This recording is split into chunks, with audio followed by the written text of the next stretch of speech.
Always welcome साथियों, digital class हमेशा आपके साथ विद्वानों। अपनी प्रोडक्शन इंजीनियरिंग की सीरीज चल रही है। जो भी कंटेंट अब तक आपने पढ़ा है और आगे इस वीडियो में पढ़ने वाले हैं, सारा कंटेंट आपको पीडीएफ फॉर्मेट में अवेलेबल रहेगा। जिस तरह से मैकेनिकल इंजीनियरिंग, जनरल नॉलेज की अन्य सीरीज कंप्लीट अवेलेबल हैं। इस कंटेंट का इस्तेमाल आप SSC, RRB, state, JEE, GATE, BTech, AMI के एग्जामिनेशन के लिए कर पाएंगे। इससे पिछली वीडियोज में साथियों हमने इलेक्ट्रोकेमिकल मशीनिंग की शुरुआत की थी और उसके खानदान पर चर्चा करते हुए हम आ रहे थे। लगातार एक के बाद एक नया रूप इसको देखने को मिल रहा था, जिसमें से अब हम नेक्स्ट आते हैं साथियों करंट, वोल्टेज एंड रेजिस्टेंस के रिलेशन के बारे में जानकारी लेते हैं। क्योंकि यहाँ पर इलेक्ट्रोलाइट हम फुलफिल कर रखते हैं साथियों। वर्कपीस को इस प्रकार कंटेनर में रखते हैं, तो इलेक्ट्रोलाइट का भरा हुआ सॉल्यूशन है, उसमें किस प्रकार से करंट फ्लो कर रहा होगा, किस प्रकार से उसका रेजिस्टेंस होगा, तो ये सब यहाँ पर सिंपल बेसिक जानकारी ले लेते हैं।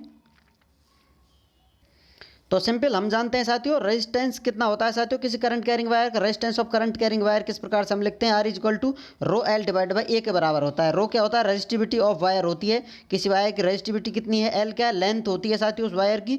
एंड एरिया क्या होता है, ये एरिया क्रॉस सेक्शन एरिया होता है किसी वायर का। इस प्रकार कोई वायर आप कट करें, नीचे सर्कुलर, रेक्टेंगुलर, जिस प्रकार का वायर है, ज़्यादातर आपको सर्कुलर ही देखने को मिलता है, सिलेंड्रिकल वायर होते हैं, तो इसका क्रॉस सेक्शन एरिया होता है। तो उससे रेजिस्टेंस आप पता लगा सकते हैं किसी करंट कैरिंग वायर का रेजिस्टेंस कितना होगा। या फिर इनमें से कोई भी टर्म आपको दे दी जाए, length, area, cross section area, resistivity, आप आसानी से निकाल सकते हैं। क्यों इसका इस्तेमाल करते हैं साथियों, इलेक्ट्रोलाइट में। अब क्या हो रहा है, जो इलेक्ट्रोलाइट भरा हुआ है, यहाँ तक कंटेनर में भरा हुआ था, तो ये भी एक करंट कैरिंग वायर की तरह ही काम कर रहा होगा। तो इसका कुछ रेजिस्टेंस होगा, रेजिस्टिविटी होगी।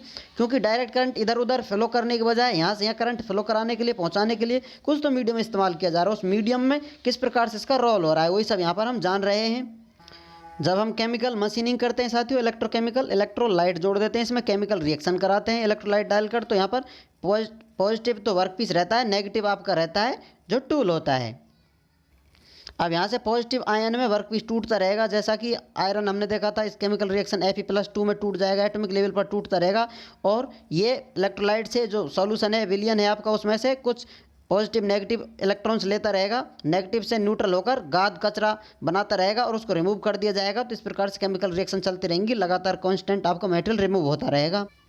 तो अब बात करते हैं साथियों resistance of electrolyte in gap. Gap में जो इलेक्ट्रोलाइट भरी हुई है वाई डिस्टेंस पर, इनके मध्य में वाई डिस्टेंस क्या होता है, इंटर इलेक्ट्रोड गैप होता है। तो उसका रेजिस्टेंस कितना होगा इलेक्ट्रोलाइट का गैप में, आर ई से जैसे एक्सप्रेस किया जा रहा है resistance of electrolyte in gap, R E equal to density, electrolyte जो भरा हुआ है उसका रेजिस्टिविटी है। यहाँ पर रो इस्तेमाल कर रहे हैं साथियों हम, रेजिस्टिविटी के लिए इस्तेमाल किया जा रहा है, रेजिस्टिविटी ऑफ इलेक्ट्रोलाइट की है।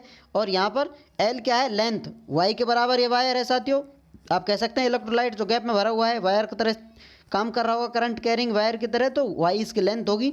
और क्रॉस सेक्शन एरिया क्या होगा इसका इलेक्ट्रोलाइट का, A E, cross section area of electrolyte जो कि करंट कैरिंग कर रहा है, यही टोटल एरिया आप जिसे कह सकते हैं।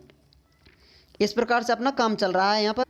तो अब बात की जाए करंट किस प्रकार से, आई कितना फ्लो हो रहा होगा, किस प्रकार से वेरिएशन दे रहा होगा।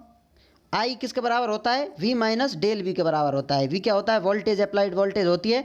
और ये डेल वी क्या है साथियों, वेरिएशन आ रहा है, चेंज इन वेरिएशन आ रहा है, वोल्टेज ड्रॉप हो गया है, वोल्टेज में वेरिएशन आने की वजह से या फिर ऊपर नीचे घूमने से चेंज आ जाता है, तो वह है साथियों V minus del V divide by R ई।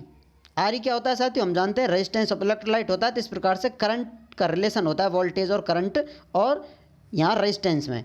अब इसको और दूसरी टर्म में आप चेंज कर सकते हैं, एक्सप्रेस करना चाहें बदल सकते हैं दूसरे फॉर्मेट में।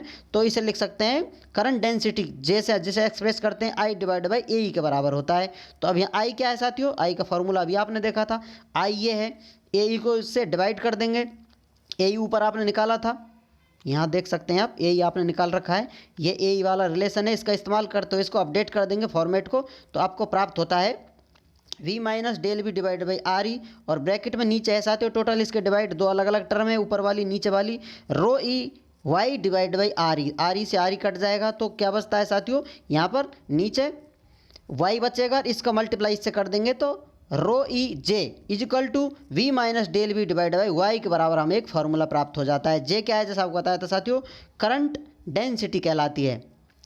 और यहाँ पर जो हम डेल भी इस्तेमाल कर रहे हैं वोल्टेज ड्रॉप के लिए, वोल्टेज डिफरेंस के लिए इस्तेमाल किए जा रहे हैं। जैसा इलेक्ट्रोलाइट क्या होता है साथियों, आपके दिमाग में आ रहा हो, इलेक्ट्रोलाइट जैसा आपको पता है, अब तक आपने स्टडी कर लिया, चीज़ें समझ में आ चुकी होंगी। Electrolyte is a substance that can conduct an electric current when melted और डिजोल्व इन वाटर, वाटर मिलाया जाए, पिघलाया जाए तो ये करंट कैरी कर सकता है, तो ये इलेक्ट्रोलाइट का काम होता है। आप कह सकते हैं आयनों में टूट जाए, प्लस माइनस आयनों में टूट जाए, वही इलेक्ट्रोलाइट होता है, जो कि हमारी केमिकल रिएक्शन कराने में, हमारे जो अपने मशीनिंग प्रोसेस हैं उनको परफॉर्म कराने में हमारा योगदान देता है या फिर हमें हेल्प करता है, आप कह सकते हैं। हमारा जो काम करा रहा है यहाँ पर कौन है, इलेक्ट्रोलाइट। उम्मीद करते हैं विद्वानों वीडियो में दी गई अब तक की जानकारी आपको अच्छे से समझ में आई होगी। अभी भी आपका कोई कन्फ्यूजन है तो आप हमसे कमेंट कर पूछ सकते हैं। साथियों आप चाहें तो कॉन्टैक्ट कर सकते हैं, कॉन्टैक्ट लिंक आपको वीडियो डिस्क्रिप्शन में अवेलेबल रहेगा, जब चाहें आप कॉन्टैक्ट कर सकते हैं। वीडियो को अंत तक देखने के लिए, चैनल को सपोर्ट करने के लिए आपका दिल की गहराइयों से बहुत बहुत धन्यवाद। मिलते हैं नेक्स्ट वीडियो में, तब तक पढ़ते रहिए, व्यस्त रहिए, मस्त रहिए। जय हिंद, वंदे मातरम।